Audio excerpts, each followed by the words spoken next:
नमस्ते, आप देख रहे हैं एमडी न्यूज। एमडी न्यूज के मेरदर्शन बुलेटिन में आप सभी का स्वागत है। आज के बुलेटिन के साथ मैं हूं निशा। कोरोना का ही महामारी फैली हुई है। सभी जानते हैं कि कोरोना का आंकड़ा कितनी तेजी से बढ़ रहा था, लेकिन अब लॉकडाउन की वजह से भी कह सकते हैं और सभी की सतर्कता की वजह से भी कह सकते हैं कि आंकड़ा डाउन पे जा रहा है। साथ साथ मरने वालों की संख्या भी बहुत कम होने लगी है। तो ये सभी के लिए एक राहत की खबर है और एक खुशी की बात भी है। जी हाँ, जिस तरीके से कोरोना महामारी का आंकड़ा फैला हुआ था तो वैक्सीनेशन चल रहा था। बहुत से, सभी ने, ज्यादातर कह सकते हैं कि बहुत से लोगों ने वैक्सीनेशन लगवा भी लिया है, दूसरी डोज भी ले ली है। दूसरी ओर मैंने आपको भी बताया था कि कोरोना महामारी से निजात पाने के लिए कोरोना की वैक्सीन भी आ गई है, जिससे कोरोना पेशेंट 7 दिन में ठीक हो सकेंगे और बहुत ही खुशी की बात है। लेकिन कोरोना के नियमों का पालन अभी हमें बहुत समय तक करना होगा। आज हमारे प्रधानमंत्री जी ने भी जिलाधिकारियों से, 7 जिले के जिलाधिकारियों से आज कॉन्फ्रेंस पर बात की और सभी से जायजा लिया कि किस तरीके से कोरोना मरीजों की सुविधा दी जा रही है, क्या आंकड़ा चल रहा है, वो मैं आगे आपको खबर में भी दिखाऊंगी। लेकिन प्रधानमंत्री हो, मुख्यमंत्री हो या हमारे अधिकारी हो, सभी तत्पर हैं और सभी का प्रयास यही है कि कोरोना महामारी से जल्द देश को छुटकारा दिलाया जा सके। संस्थाएं भी आगे आ रही हैं। आप देख रहे हैं कि जिस तरीके से लॉकडाउन लगा हुआ है, लेकिन सभी का प्रयास ये है कि धीरे धीरे ही सही, लेकिन सबकी दिनचर्या पटरी पर आ जाएगी। और लेकिन कुछ लोग ऐसे हैं जो रोजगारी वाले होते हैं, आप समझ सकते हैं कि रोज कमाना और रोज खाना, जिनके व्यापार बिल्कुल बंद है, तो उनके लिए भी सामाजिक संस्थाएं आगे आ रही हैं और अपने तरीके से भोजन वितरित भी कर रही है। तो कोरोना महामारी से लड़ने के लिए कोई एक नहीं, सभी तैयार हैं। सभी ने एकजुट होकर कोरोना महामारी को हराने का संकल्प ले लिया है। साथ साथ और ये भी कहा है कि इंसानियत के हाथ आगे बढ़ने लगे हैं। कोई भूखा नहीं रहेगा, कोई दुखी नहीं रहेगा। सब मिलजुल कर कोरोना महामारी को हराने में एक साथ हैं। मैं भी आप लोगों से मेरदर्शन चैनल की ओर से यही अपील करना चाहती हूँ कि इस मुसीबत के समय में सब एकजुट रहें, नियमों का पालन करें, अपने और अपने परिवार को बचाने के लिए मास्क लगाएं, हाथों को सैनिटाइज करें, साथ साथ सोशल डिस्टेंसिंग का पालन करें। क्योंकि यदि हम सब मिलकर कोरोना महामारी को हराना चाहते हैं तो नियमों का पालन करना होगा और अपनी इंसानियत को जगा कर रखना होगा ताकि कोई भी भूखा ना सोए। MD paramedical and hotel management institute Bharat सरकार द्वारा मान्यता प्राप्त। छात्र छात्राओं के उज्जवल भविष्य के लिए paramedical diploma degree certificate course, hotel management diploma degree course प्रवेश प्रारंभ। Shraddhapuri, Kankarkhera, Meerut. MD paramedical and hotel management institute लाया है एक ही छत के नीचे छात्र छात्राओं का उज्जवल भविष्य। Hotel management diploma degree course व nursing, dental, first aid, lab, OT, X ray diploma degree course. Shraddhapuri, Kankarkhera, Meerut. 9760141320। आज के समाचारों के प्रायोजक हैं खेमचंद पहलवान, पूर्व सदस्य Uttar Pradesh Congress committee. Arvind Kumar Gupta, Marwari Bhoj, metro plaza, Delhi road, Meerut. Doctor Bina Rani Agarwal, समाज सेविका। अब नजर डालते हैं आज की हेडलाइंस पर, जिसके प्रायोजक हैं zoom digital movie world. Corona का घटता आंकड़ा सभी को दे रहा है राहत। कोरोना से मरने वालों की संख्या पर भी लग रही है धीरे धीरे रोक। कोरोना से ठीक होकर घर जाने वालों की संख्या बढ़ रही है तेजी से।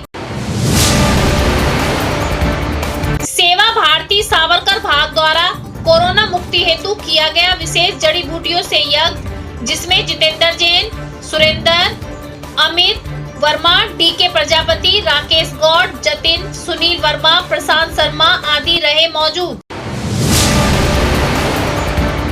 भारतीय तेज गेंदबाज भुवनेश्वर कुमार के पिता किरणपाल सिंह की लंबी बीमारी के चलते हुई मृत्यु, परिवार में शोक का माहौल। थाना लिसाड़ीगेट क्षेत्र में कोरोना महामारी में जिंदगी बचाने वाले उपकरणों की अवैध फैक्ट्री पर क्राइम ब्रांच व पुलिस ने मारा छापा। भारी मात्रा में बने हुए फ्लोमीटर हुए बरामद। फैक्ट्री मालिक इमरान सहित 6 लोगों को किया गिरफ्तार। कोरोना काल में रोज कमाकर अपना पेट भरने वालों के लिए व्यापारियों की ओर से चलाया गया जन सेवा अभियान। सांसद राजेंद्र अग्रवाल ने दी जानकारी। प्रतिदिन सुबह शाम जरूरतमंदों को दिया जाएगा भोजन। कोरोना का कहर रोडवेज की अनुबंधित बसों के स्टाफ पर। भूखे मरने की कगार पर चालक व परिचालकों का परिवार। मेरठ दर्शन की टीम ने जाने आज उनके हालात।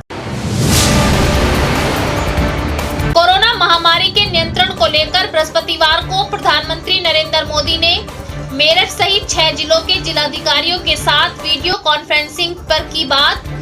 जिलाधिकारियों को संबोधित करते हुए कहा, आप सभी कोरोना के खिलाफ लड़ाई में सबसे बड़े हैं योद्धा।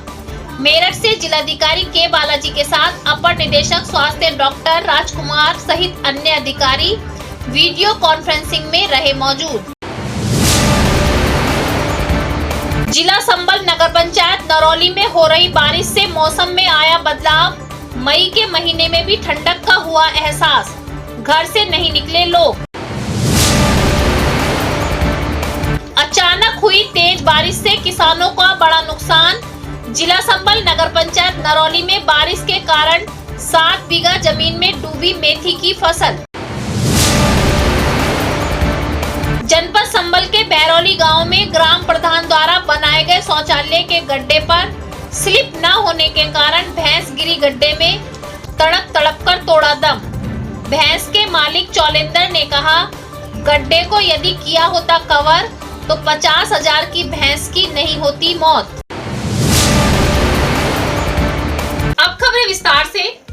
कोरोना महामारी फैली हुई है, सभी जानते हैं, और आज हमारे प्रधानमंत्री ने इसी चीज का जायजा लेने के लिए कि कोरोना महामारी पर किस तरीके से नियंत्रण पाया जा सकता है या हर जिले में क्या कार्रवाई की जा रही है, किस तरीके से प्रयास किए जा रहे हैं, उन सब चीजों की जानकारी लेने के लिए वीडियो कॉन्फ्रेंसिंग के जरिए मेरठ सहित 6 जिलों के जिलाधिकारियों से वीडियो कॉन्फ्रेंसिंग की, जिसमें उन्होंने जाना कि किस तरीके से कोरोना महामारी जो मरीज हैं कोविड पॉजिटिव, उन मरीजों के लिए क्या सुविधाएं दी जा रही हैं, किस तरीके से मरीजों को एडमिट किया जा रहा है, ऑक्सीजन की क्या व्यवस्था है। बहुत सारी विषयों पर चर्चा की गई। साथ साथ जो हमारे प्रधानमंत्री है उन्होंने सभी जिलाधिकारियों को संबोधित करते हुए कहा कि जिले में जो भी घटनाएं घट रही हैं उनमें जिलाधिकारियों का बहुत बड़ा हाथ है। साथ साथ जिलाधिकारी कोविड के मरीजों की जानकारी लेना, हर चीज पर निगाह रखना, पूरे अपने जिले को बिल्कुल सुचारू रूप से एक साथ लेकर चलना और हर घटना पर, हर गतिविधि पर ध्यान रखना, सभी जिलाधिकारियों का बहुत बहुत योगदान है।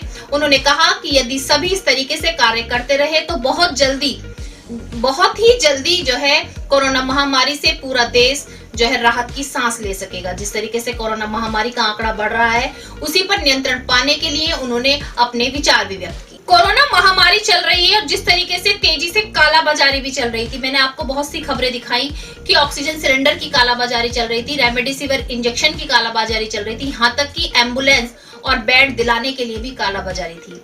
अब मैं बताती चलूं, आज फिर ऐसी घटना सामने आई कि कोरोना महामारी को नियंत्रण करने में जो उपकरण यूज किए जाते हैं उनकी भी कालाबाजारी चल रही थी और वो मेरठ में बनाए जा रहे थे अवैध फैक्ट्री में।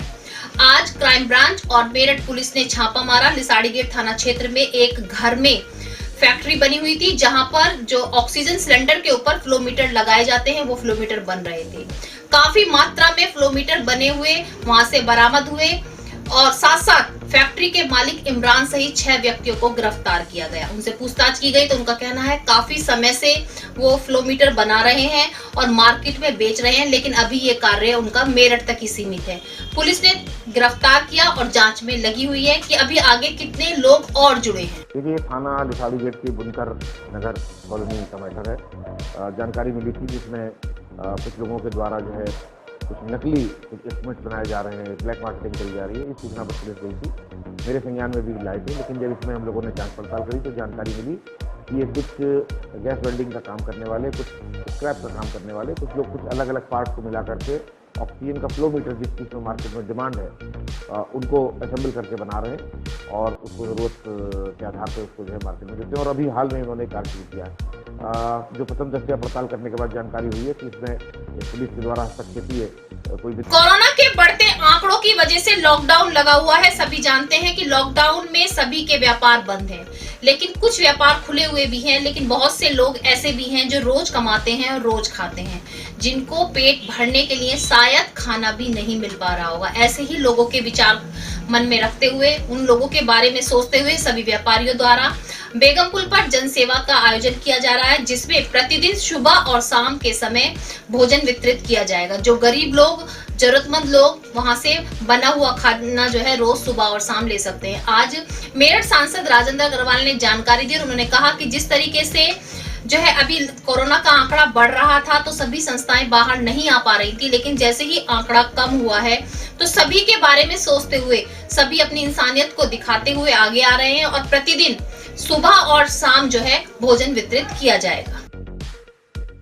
सीमित लॉकबंदी तो नहीं है ये, इसको कोरोना कर्फ्यू नाम दिया गया है, जिसमें आर्थिक गतिविधियां काफी मात्रा में चल रही है, लेकिन तो भी जो दैनिक मजदूरी वाले लोग हैं उनकी आय के साधन समाप्त हो गए हैं। तो ऐसे लोगों तक राशन पहुंचे, भोजन पहुंचे, इसकी व्यवस्था सरकार ने भी की है। लेकिन हमारे जो जनसेवी संगठन है या जो विभिन्न प्रकार के सामाजिक व्यापारिक संगठन है वो भी अपने सेवा का धर्म इस दौरान निभा रहे हैं। हमारा जो सदर व्यापार मंडल है वो उसके जो सदस्य हैं, हमारे पदाधिकारी हैं, उसके हमारे खड़े मंत्री जी खड़े हुए हैं, अध्यक्ष खड़े हुए हैं, तो ये सब लोग रोज 1 बजे बेगमपुल पर इस प्रकार के लोगों को तैयार भोजन ये देते हैं। ये नित्य चलेगा और हम सबकी प्रार्थना है कि लॉकडाउन जल्दी से जल्दी समाप्त हो, सामान्य स्थितियां आए, लेकिन जब तक इसकी आवश्यकता होगी लॉकडाउन के कारण से, तब तक भोजन का वितरण यहाँ पर नियमित रूप से होगा। कोरोना काल के चलते अब अनुबंधित बसों के पहिए भी थमने वाले हैं। जी हां, अनुबंधित बसें जो है अब थमने वाली हैं, क्योंकि चालक और परिचालकों का कहना है कि अब उनके घर का परिवार नहीं चल रहा है, उनके आगे भुखमरी की कगार आ चुकी है।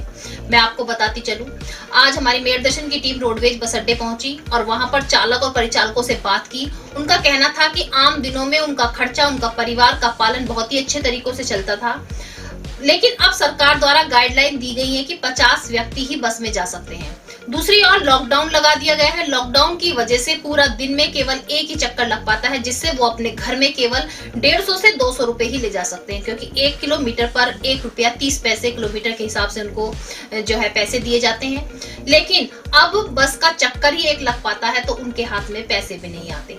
दूसरी बात, उनका कहना है कि पहले आम दिनों में 6 से 7 चक्कर तक भी वो लोग लगा लेते थे, जिससे उनका परिवार बहुत अच्छे से चलता था, लेकिन लॉकडाउन की वजह से भुखमरी की कगार पर उनका परिवार पहुंच चुका है और यदि इसी तरीके से चलता रहा तो वो बसों के पहिए थामने पर मजबूर हो जाएंगे, क्योंकि जब पूरा दिन गुजारने के बाद जेब में केवल 150 से 200 रुपए लेकर घर पहुंचेंगे तो घर किस तरीके से चलाया जाएगा। दूसरी ओर उनका यह भी कहना है कि पहले बाहर से खाना खा लेते थे, लेकिन अब उन्हें घर का ही खाना लाना पड़ता है, कभी कभी लाते भी नहीं है। सभी का यही कहना था कि लॉकडाउन के चलते स्थिति बहुत खराब हो चुकी है। बहुत से लोग, जरूरी नहीं है सरकारी हो, बहुत से लोग उसमें संविदा में भी रखे हुए हैं, बहुत से अलग तरीके से रखे हुए हैं, जिनको सैलरी तो मिलनी दूर, रोज की आमदनी भी नहीं हो पा रही है, तो परिवार कहां से चलेगा। सभी चालक और परिचालकों का कहना था कि यदि सरकार अभी भी उनकी ओर ध्यान नहीं देती है तो बसों को रोक कर खड़ा कर देंगे और कार्य नहीं करेंगे। विजेंद्र कुमार सिंह, किस तरह की परेशानी आ रही है इस टाइम और क्या हालात चल रही हैं आप सबकी? परेशानी तो सर जो है, मतलब सबसे बड़ी परेशानी तो ये है कि खाने पीने का कोई साधन नहीं है। सुबह हम आ जाते हैं लगभग 6 साढ़े 6 बजे घर से और रात के 10-11 बजे तक घर जाना होता है। इस बीच में केवल एक ही चक्कर हमारा जो लग पा रहा है और पूरा दिन उसमें खराब हो जाता है। अपनी जान हथेली पर रख सकते हो और ऐसा मतलब वैसा भी साधन नहीं है कि भाई जो है मेडिकल की कोई अच्छी सुविधा हो यहाँ पे। नहीं, सरकार द्वारा जो गाइडलाइन दी गई है 50% यात्री बस के अंदर रहेंगे, क्या इतने यात्री नहीं आ पा रहे हैं? नहीं, इतने यात्री आते हैं लगभग 1-1.5 घंटा, उसके लिए हमें वेट करना होता है। हाँ, 1 घंटे बाद जो है अमूमन जो नॉर्मल जिंदगी थी तो उसमें कितने चक्कर लगा लेती थी आपकी बस? नॉर्मल जो मतलब डेज होते थे उनमें हमारे पास में कम से कम 6 चक्कर लगते थे आना और जाना के, और अब केवल एक ही चक्कर लग पाता है। अब नजर डालते हैं जिला संबल की खबर पर। आप सभी जानते हैं कि पहले सभी बाहर शौचालय के लिए जाया करते थे, लेकिन अब गांव-गांव में ग्राम प्रधान द्वारा शौचालय बना दिए गए हैं। जी हाँ, आज मैं आपको शौचालय के गड्ढे से जुड़ी खबर दिखाना चाहती हूँ कि जिला संबल के बहरौली क्षेत्र में ग्राम प्रधान द्वारा शौचालय बनाया गया था और उसके गड्ढे को ढका नहीं गया था। उचित तरीके से गड्ढा न ढकने के कारण बरसात के चलते एक भैंस सुबह 4 बजे अपने घर से खुल जाती है और उस गड्ढे में गिर जाती है। भैंस ने तड़प तड़प कर दम तोड़ दिया। लेकिन आपको बताती चलूं, जो भैंस मालिक है उसका कहना है कि यदि ग्राम प्रधान ने तरीके से गड्ढे को ढकवाया होता तो ये हादसा नहीं होता। ये तो एक 50,000 की भैंस की मृत्यु हुई है, लेकिन यदि ये हादसा किसी व्यक्ति या किसी बच्चे के साथ हो जाता तो बहुत बड़ी दुर्घटना होती। लेकिन उसके बाद भी ग्राम प्रधान कुछ भी मुंह खोलने के लिए तैयार नहीं है। जिला संबल से मेरदर्शन के संवाददाता आकिब सैफी की रिपोर्ट। लेटरिन गड्ढा हो गई। कैसे गिर गई इसमें? खुल गई। खुल गई, गिर गई। तो इसकी शिकायत आपने किससे की है अभी तक? वही तो कहा कब सुना करी है? कब खत्म हुई थी ये? जो ऐसे 4 बजे कर गई रात में। इसके ऊपर गड्ढे के ऊपर क्या पड़ा हुआ था? वो पाट हो गोलबारो पाट यानी स्लैब पड़ा हुआ था। बेमौसम बरसात से किसानों का नुकसान हो रहा है, ये तो मैंने आपको कल भी बताया था और मैं आपको फिर बताना चाहती हूँ। जिला संबल में भी कई जगहों पर इस तरीके से बेमौसम बरसात हो रही है और रुकने का नाम नहीं ले रही है, जिससे जो और फसलें हैं उनको तो नुकसान हो ही रहा है, साथ साथ मेथी के 7 बीघा फसल का भी एकदम से नुकसान हो गया, क्योंकि मेथी के पौधे इतने छोटे होते हैं, खेतों में पानी भर जाने के कारण जो पौधे हैं वो जमीन पर ही बिछ गए और बहुत बड़ा नुकसान हुआ है। किसानों को हर तरीके से नुकसान झेलना पड़ रहा है, एक तो कोरोना की मार, दूसरी ओर लॉकडाउन और अब ये मौसम की मार भी हर किसान को झेलनी पड़ रही है। जिला संबल से मेरदर्शन के संवाददाता आकिब सैफी की रिपोर्ट। मेरा नाम सोहित कुमार राघव। कौन से गांव से हैं? जो संबल बीच। अच्छा, नुकसान काफी नुकसान है। हाँ, बहुत बड़ा नुकसान है। मेहनती में तो बहुत बड़ा नुकसान है, सारी फसल डूब गई और ये भी देखो पानी पूरे खेत में पानी है। मेहनती में बहुत बड़ा नुकसान है। आज के बुलेटिन में बस इतना ही। तेज और ताजा खबरें जानने के लिए देखते रहिए मेरदर्शन। यदि आप भी हमारे साथ जुड़ना चाहते हैं तो नीचे दिए गए नंबर पर संपर्क करें और सब्सक्राइब करें MD न्यूज मेरठ।